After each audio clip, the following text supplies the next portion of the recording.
So, choking kills approximately about 5,000 people a year in the U.S. It's a pretty, and particularly for children under the age of 1, it's the #1 cause of death. Choking. Most kids that go into cardiac arrest, it's almost always a result of a respiratory issue, particularly choking is a high one. Another group of people that we oftentimes forget about, though, it's pretty easy for us to think about kids and to realize that kids put things in their mouths, kids choke. There's another demographic that also chokes a lot. Do you know what that is? Seniors. That's right, elderly folks. I've actually done far more Heimlich maneuvers and I've had far more elderly people choking than I have had children in my career. Again, part of that's because I think maybe we pay more attention to kids. We tend to watch. You know, people tend to be a little bit more observant with young kids. They're always watching and see if they're choking. But we see choking in elderly patients all the time. Lots of that's because they have dentures, their muscles in their jaws aren't as good. Maybe they're not able to chew as well, they have less strength.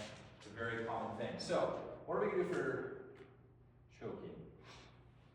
Real practical tonight. We're just going to go over. So I want to talk about choking. So, with choking an adult, first thing we're going to do is we're going to ask, "Are you choking?"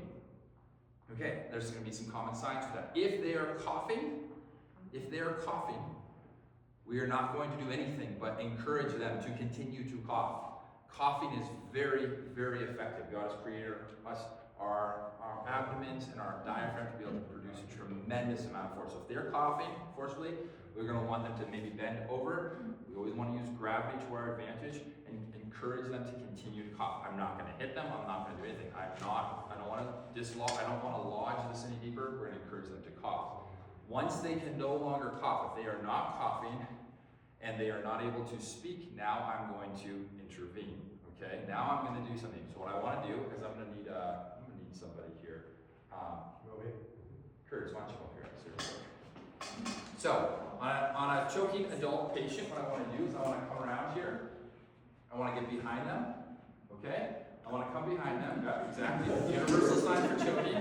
That's right. So what I want to do is I want to come over here. I'm going to stick my hand, make a fist. I'm going to come. Basically kind of find where his belly button is. I'm going to go right above his belly button. I'm going to come here. I'm going to bring my other hand like this. All right? And what I'm going to do is I'm going to do 5 abdominal thrusts up. I'm out of order here. Technically what I want to do first is we're going to do back blows. Now when I do back blows, what I'm going to do is I'm going to hit Curtis. I'm going to hit him right between his shoulder blades.